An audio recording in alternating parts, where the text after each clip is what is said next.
অন্ধকার পথের যাত্রী, আরিয়াতলার অভিশাপ। সুবল যখন শিয়ালদহ স্টেশন থেকে লোকাল ট্রেনে উঠল, তখন ঘড়িতে রাত ৮টা। কলকাতায় একটা ছোট কারখানায় কাজ করে সে। হাড়ভাঙা খাটুনি, ধোঁয়া আর শব্দের মধ্যে তার দম বন্ধ হয়ে আসত। আজ অনেকদিন পর সে নিজের গ্রাম নিশ্চিন্তপুর ফিরছে। ব্যাগে মায়ের জন্য নতুন শাড়ি আর ছোট বোন মিনুর জন্য কিছু বিস্কুট আর চকলেট। ট্রেন যখন গঞ্জের স্টেশনে থামল, তখন রাত 11টা বেজে 20 মিনিট। স্টেশনে নামতেই সুবল দেখল চারপাশ জনমানবহীন।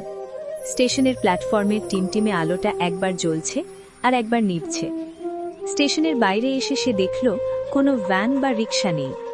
পকেটে থাকা পুরনো টর্চটা জ্বেলে সে মেঠো পথ ধরে হাঁটতে শুরু করল। মাইলখানেক হাঁটার পর সুবল ক্লান্ত হয়ে একটা বটগাছের নিচে বসল। চারপাশ নিঝুম অন্ধকার, ঝিঝি পোকার ডাক যেন কানের পর্দা ছিঁড়ে দিচ্ছে। হঠাৎ দূরে একটা শব্দ শোনা গেল, ক্যাচ কু ক্যাচ কু। অন্ধকারের বুক চিরে একটা গরুর গাড়ি এগিয়ে আসছে। সুবল ধরে প্রাণ পেল। সে ভাবল, অন্তত কিছুটা পথ তো যাওয়া যাবে। গাড়িটা কাছে আসতেই সুবল দেখল চালকের আসনে এক বৃদ্ধ লোক বসে আছে। তার মাথায় একটা ময়লা গামছা জড়ানো, মুখটা অন্ধকারে পরিষ্কার দেখা যাচ্ছে না। দাদা, নিশ্চিন্তপুর যাবেন? অনেক রাত হয়ে গেছে, একটু তুলে নেবেন? সুবল মিনতি করল।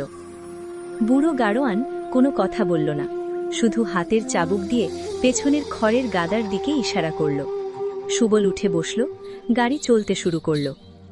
গাড়িটা যখন গ্রামের সীমানার কাছে, সুবল দৌড়াচ্ছে, কিন্তু তার মনে হচ্ছে সে একই জায়গায় বারবার ঘুরে আসছে।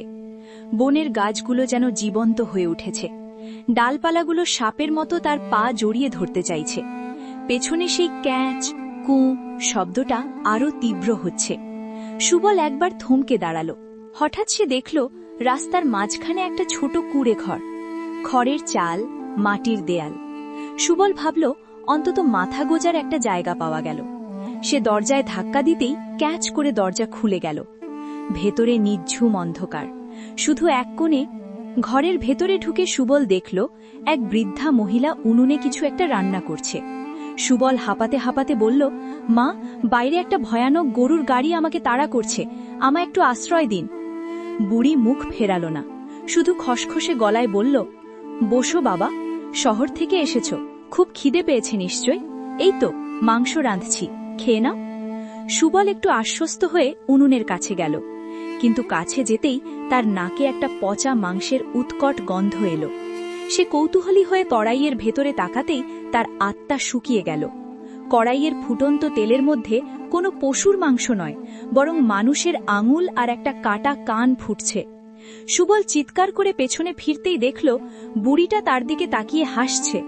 তার দাঁতগুলো লম্বা, হলদেটে, আর চোখ দুটো কোটর থেকে বেরিয়ে আসছে। বুড়িটা তার লম্বা নখ দিয়ে সুবলের হাত চেপে ধরল। তার হাতের ছোঁয়া আগুনের মতো গরম। সুবল বায়ের জোরে বুড়িকে ধাক্কা দিয়ে ঘর থেকে বেরিয়ে এলো। পেছনে শুনতে পেল সেই ডাইনি বুড়ির অট্টহাসি।